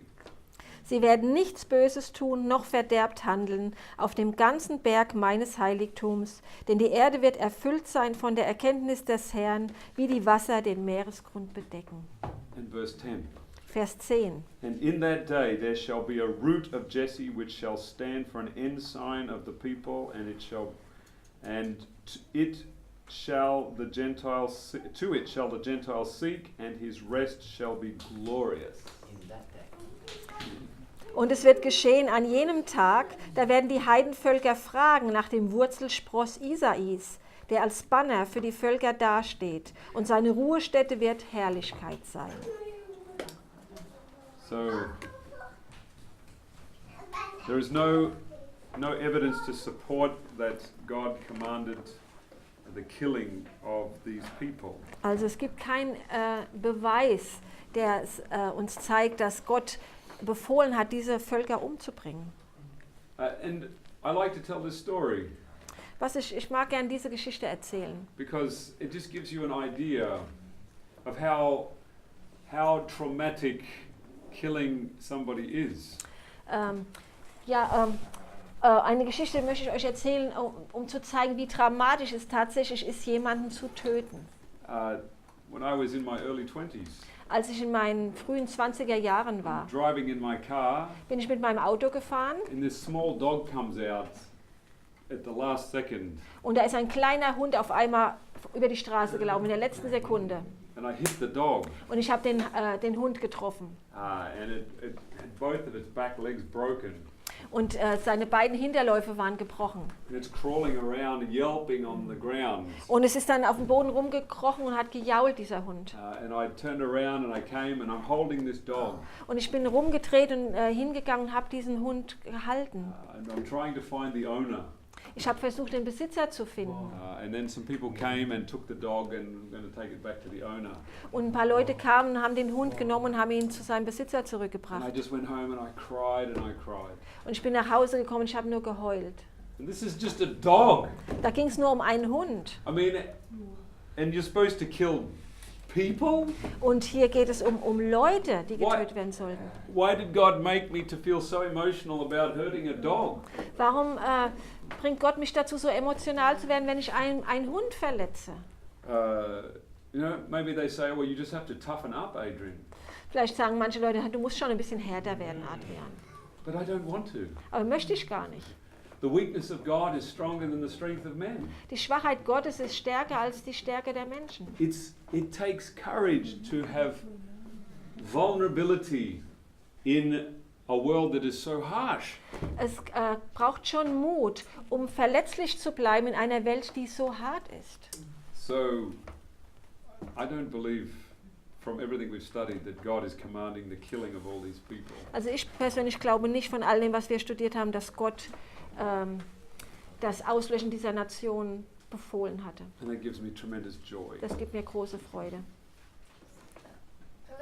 Police or law enforcement officers that have had to shoot, they have post-traumatic stress from shooting another man. Ja, Lorel sagt, also sogar Polizisten, wenn die jemanden erschossen haben, obwohl es ihr Beruf ist, die bekommen auch diesen posttraumatischen Stress davon, wenn sie jemanden getötet haben.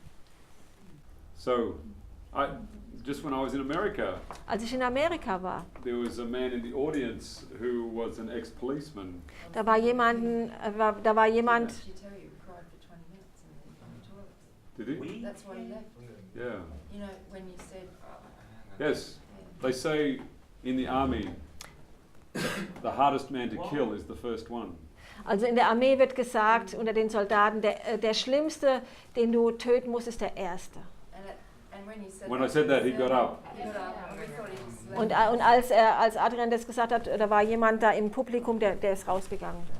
Weil er hat geweint, weil he had killed 2 people. Weil er hatte 2 Leute umgebracht an seinem Job.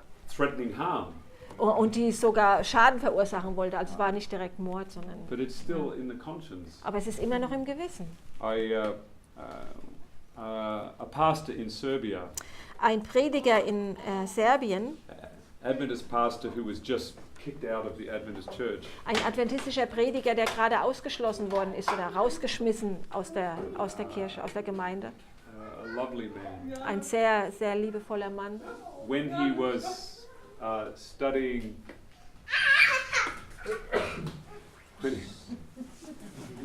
when he was studying theology, als er Theologie studiert hat, he was called for military service. Da wurde er für den Militärdienst einberufen. And the commander of their group was very tough. Und der Kommandant von seiner Gruppe war ziemlich hart. And he had been reading his Bible in the barracks.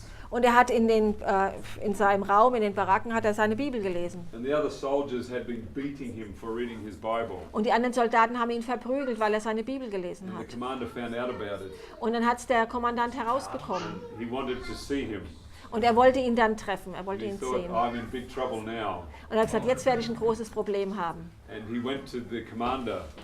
Und da ist er eben zu diesem Kommandanten hingegangen. He said, you will have Bible studies with me every day.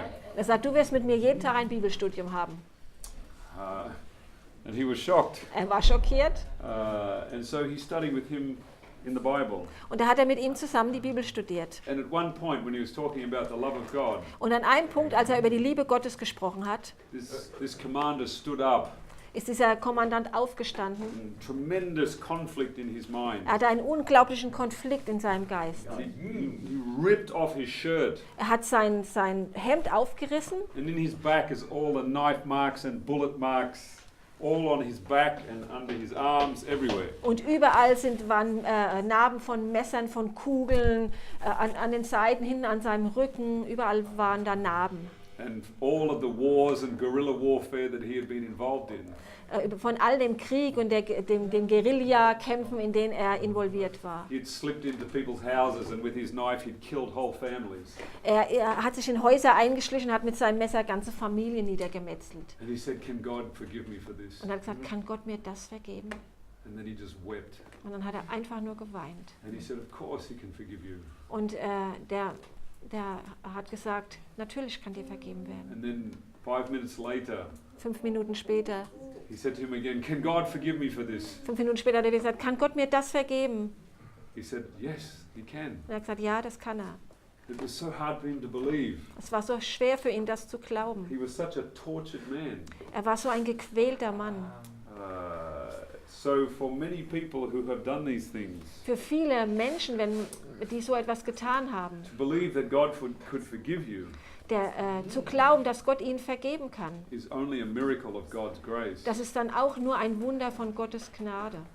Because for many people they won't be able to forgive themselves. Weil viele Menschen, denen ist es dann, die können sich noch nicht mal selbst vergeben. Thus making their judgment greater than God's. Und deswegen machen sie ihr Gericht größer als das von Gott. So.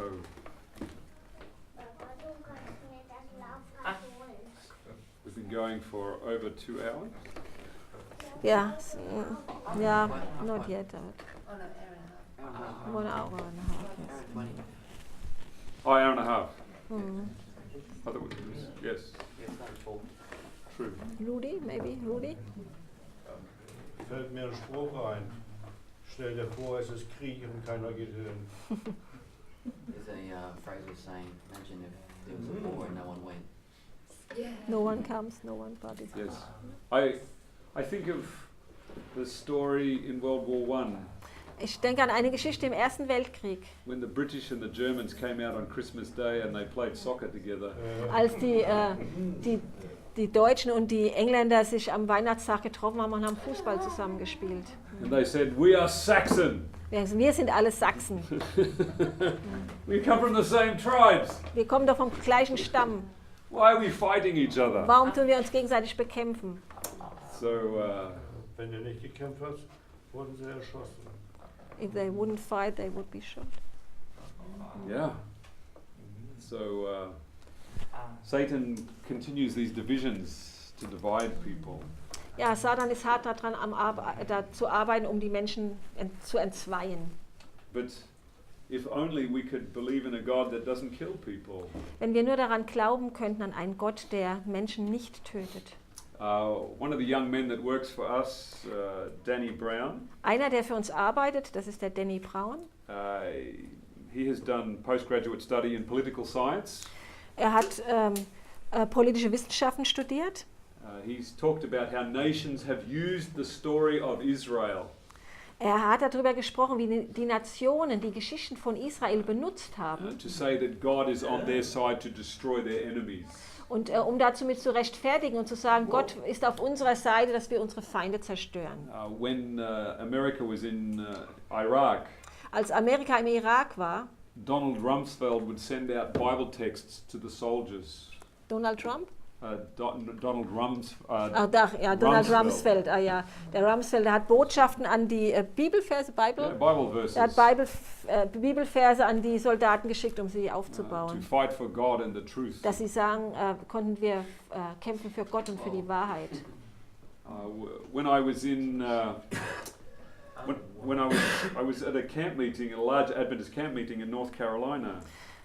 Ich war auf einem großen Camp-Meeting in Amerika, in North Carolina. And the pastor was talking about Gideon and fighting for the truth. Und der Pastor hat auch darüber gesprochen, über Gideon und für die Wahrheit zu kämpfen. And then he talked about America and its war against tyranny. Und dann hat er über Amerika gesprochen und Amerikas Kampf gegen die Tyrannei. And he asked for all the American Adventists to stand up who had fought in the Second World War and Korea and Vietnam. Und er bat dann alle Adventisten, alle aufzustehen, die im Vietnamkrieg gekämpft haben und in all diesen Kriegen. And just before that, I had been in Belgrade in Serbia. Und kurz vorher war ich noch in Belgrad in Serbien gewesen. And there's still big buildings there where the Americans have blown all the Serbian people apart. Und da stehen immer noch große Gebäude, wo die Amerikaner die serbischen Menschen dort quasi ausgebombt haben, ja. And I'm thinking this Adventist minister is glorifying war. Und ich hatte das Gefühl, der glorifiziert hier den Krieg, dieser adventistische Pastor. And to say that America is righteous. Und er drückte irgendwie aus, dass Amerika gerecht ist. I was sick for 3 days. Ich war 3 Tage krank. I couldn't believe what I was hearing. Ich konnte gar nicht glauben, was ich da hörte. I mean, America has been behind most of the wars for the last 50, 60 years. Ich meine, Amerika steckt hinter den meisten Kriegen in den letzten 50 bis 60 Jahren. To be the #1 world superpower, you have to be pulling strings underneath. Wenn du die Nummer 1 der Weltmächte bist, der Superweltmächte, dann musst du irgendwo an bestimmten Seiten ziehen oder Strippen ziehen und alles ein bisschen regeln. But I think we can see that what happened to Germany will happen to America. Aber ich glaube, wir können erkennen, dass das, was Deutschland geschehen ist, wird auch Amerika geschehen. And not that it's that close a representation, but Donald Trump even has the same hairstyle. Also nicht, dass es, also Donald Trump hat ja ungefähr denselben Haarstil wie Adolf, ja. Cannot say this name. Also er darf diesen Namen nicht sagen, ja. But when people are pushed in a certain direction, they have the same reaction every time. Aber wenn Menschen in eine gewisse Richtung getrieben werden, dann zeigen sie immer dieselbe Reaktion. America is in great debt. Amerika hat große Schulden. They're going to have to fight their way out. Sie müssen sich da irgendwie rauskämpfen. And they will use some excuse to destroy other nations to get its wealth. Und sie werden bestimmte Entschuldigungen vorbringen, um andere Nationen zu zerstören, um wieder ihren Wohlstand zu erreichen. So, like A.T. Jones said, wie A.T. Jones gesagt hat, that when America, I can't remember the words exactly, but basically said you don't want to be living in America when the plagues come. Er hat quasi gesagt, also in Amerika solltest du lieber nicht leben, wenn die Plagen kommen. So, I think he was right. Und ich glaube, er hatte recht. Pray for America. Ja, betet für Amerika. That's why we're preaching. Yeah. We are America's little dog. Wir sind Australien ist Amerikas kleiner Hund. We yap at their heels. wir hängen ihn an ihren Fersen. So, anyway, any other questions? Habt ihr noch irgendwelche Fragen? Now, I think it's very important to say that not on God's account there is some point of no return. Also der Wolfgang sagt, er will nochmal betonen, dass es nicht, An Gott liegt. es liegt nicht an Gott, wo der Punkt ist, wo du nicht mehr umkehren kannst zu ihm. Like in medicine, if you drink alcohol, you have liver fat, and then cirrhosis. Yeah. And it's like, also wie im Körper, wenn du zum Beispiel immer Alkohol trinkst, dann wird deine Leber verfetten und irgendwann kriegst du Leberzirrhose. And the water is coming up, and sometimes you have the problem, the water comes out. Ja, und das baut sich also immer mehr auf und irgendwann auf einmal läuft das Fass über und dann hast du den Blackout oder das System bricht zusammen. Oder all the people say, depart from us. All the people say, make over them a judgment. Push your protection away from them. Yes. But not on God's part. No. Also, oder die Menschen sagen im Prinzip, wie das Volk Israel damals, nimm doch den Schutz weg, dann werden wir uns rächen. Aber von Gottes Seite alleine passiert das nicht. Dass Gott sagt, da ist ein Punkt, point of no return. But the way that I express this, die Art und Weise, wie ich das ausdrücke, God is hanging on to a nation. Gott hält an einer Nation fest. And they break his fingers. Und sie brechen seine Finger. And they make him let go. Und dann dazu, ja, sie machen es, sie bringen ihn dazu, dass er sie loslassen muss. So there's nothing he can do. Er kann nichts mehr für sie tun. They force him away. Sie haben ihn weggezwungen. So, yeah, no, he's not drawing the line. Er zieht nicht die Linie. Ich wollte noch mal ganz kurz an das auch anknüpfen und dann die Frage auch von Torben am Anfang, wo es um die Heidenvölker geht. Das erste Teil hatte ich nicht wirklich verstanden. Einfach das letzte. Einfach nochmal wegen den Heidenvölkern. Wenn die, wanted to just address another point in regards to Torben's question on the heathen tribes. Da hast du ja gesagt, dass Gott dann praktisch zulässt, dass Sünde mit Sünde bestraft wird, dass dann Gott nicht mehr in der Lage ist, diese Völker zu beschützen. You were saying that God allows them that sin, punishes sin, and that God can no longer protect those heathen nations.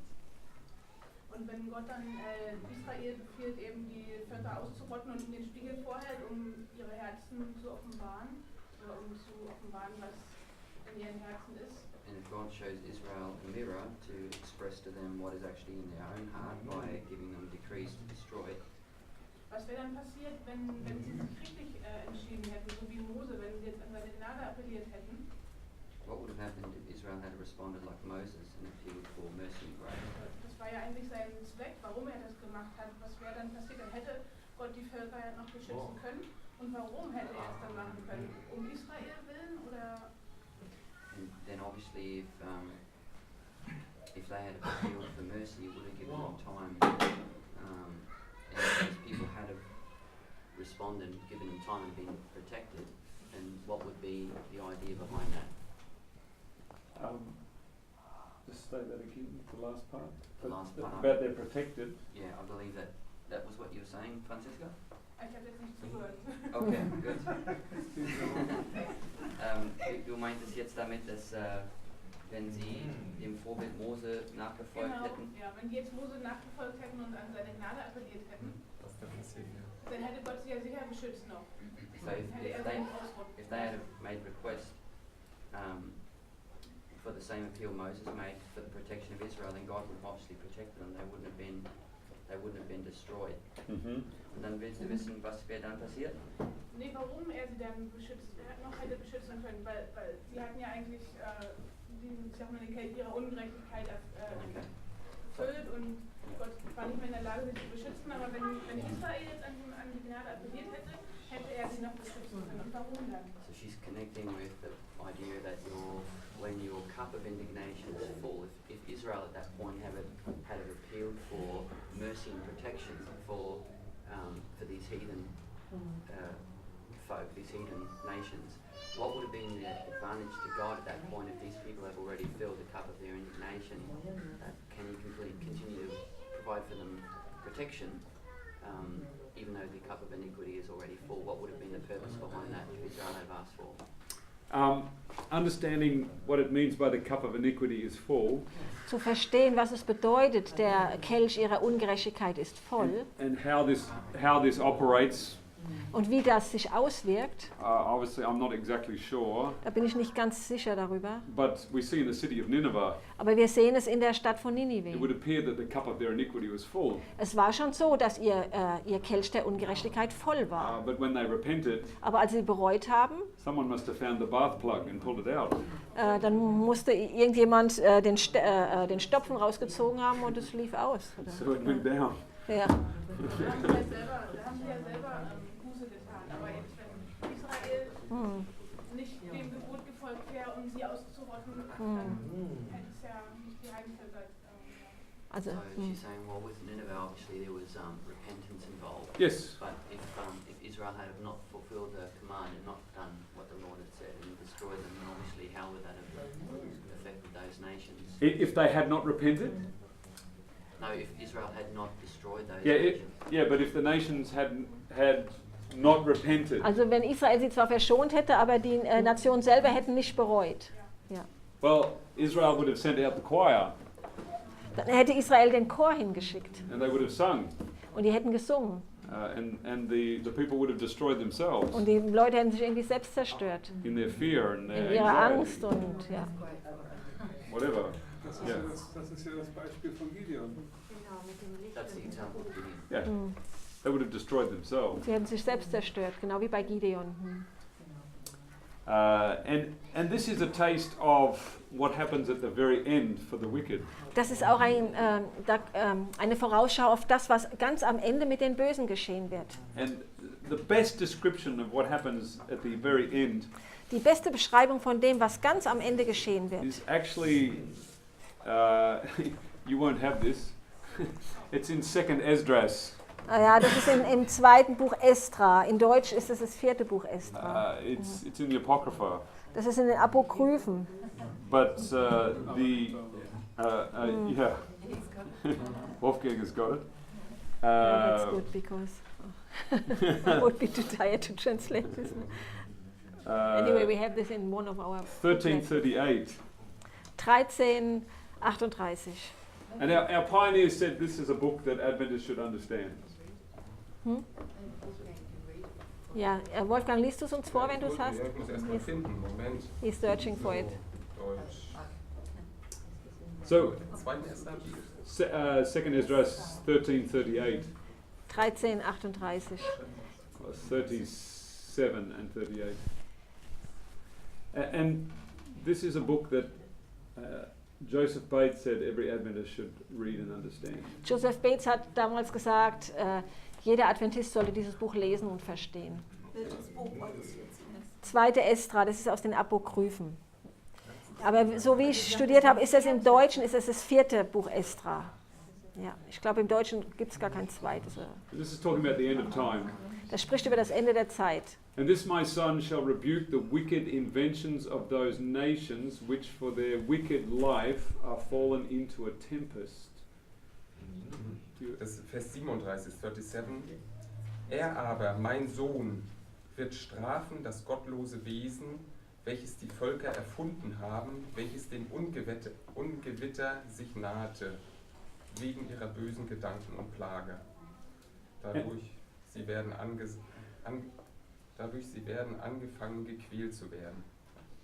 And 38, and shall lay before them their evil thoughts, and the torments wherewith they shall begin to be tormented, which are like unto a flame, and he shall destroy them without labour or force, by the law, which is like unto me. Welche gleich sind einer Flamme, und er wird sie verderben ohne Mühe oder ohne Arbeit, durch das Gesetz, so dem Feuer gleich ist. Also verdorben werden sie durch das Gesetz. They will be destroyed by the law. Because their whole life is brought before them. Weil ihr ganzes Leben wird vor sie gebracht. And they see all of their sinfulness. Sie sehen ihre gesamte Sündhaftigkeit. In the light of the life of Jesus Christ. Im Licht von dem Leben von Jesus Christus. And their own guilt. Und ihre eigene Schuld. Destroys them. Sie zerstört sie. And this is how the wicked will be destroyed. So werden die Bösen zerstört werden. People say, well, you know, who's going to kill Satan? Die Leute fragen auch, wer wird schließlich Satan umbringen? And what is it that killed Satan? Wer wird Satan töten? What did the high priest do to Azazel the goat? Was hat der Hohepriester denn mit diesem Sündenbock getan, mit dem Azazel? He put his hand on his head. Er hat seine Hand auf seinen Kopf gelegt. Which is a symbol of reminding Satan of all what he has done. Das ist ein Symbol dafür, dass er Satan an alles erinnert, was er getan hat. And this is what destroys him. Und das ist, was ihn zerstört. That's why no knife is laid upon him. Deswegen wird gar kein Messer an den Sündenbock gelegt. So he is destroyed by his own sinfulness. Er wird durch seine eigene Sündhaftigkeit zerstört werden. Even as Christ was destroyed by our sinfulness. Genauso wie Christus zerstört wurde durch unsere The Sündhaftigkeit. guilt of our sins killed him. Die Schuld von unseren Sünden tötete ihn. And so the death that Satan will die in the end. Der Tod, den Satan sterben wird am Ende. Christ has already died this for us. Diesen Tod hat Christus für uns bereits gestorben. But in much greater measure for him. Aber das war für ihn in noch viel größerem Maße. So Satan will suffer a similar fate to what Christ experienced on the cross. Satan wird ein ähnliches Schicksal haben wie Christus am Kreuz. Because Satan has had a part in the sin of every human being. Weil Satan hat Anteil an der Sünde von einem jeglichen menschlichen Wesen. All of this comes back to him. All das kommt auf ihn wieder zurück. And will destroy him. Das wird ihn zerstören. And it's also interesting that it says in the spirit of prophecy. Es ist auch interessant, dass es im Geist der Weissagung heißt. Satan will meet the justice which he said God should exercise. Satan selbst wird die Gerechtigkeit treffen, von der er gesagt hat, dass Gott sie ausüben soll. As Satan judged, so wie Satan richtet, so he was judged. So wird er selber gerichtet werden. Ezekiel 28, Ezekiel 28:18. Yes. A fire comes forth from the midst of him. Ja, ein Feuer wird aus ihm hervorbrechen. Yeah. And what did Jesus die of? Und von was ist Jesus gestorben? A broken heart. An einem gebrochenen A Herzen. fire came forth from the midst of him. Ein Feuer kam aus der Mitte von ihm. So Satan is not experiencing anything that Christ has not experienced already. Satan muss nichts erfahren, was Christus nicht schon erfahren hat. And the thought that stays with me Der Gedanke, der mir bleibt, is in the death of the wicked.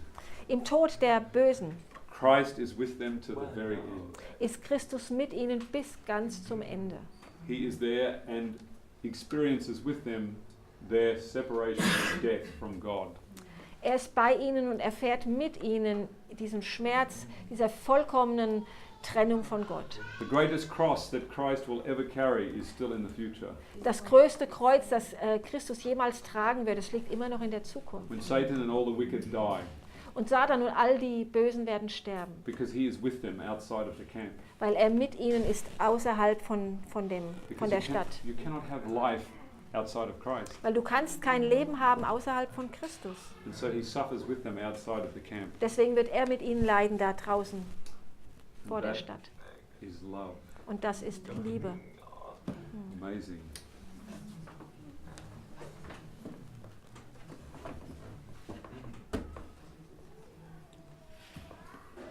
All right. Shall we pray? Lasst uns beten.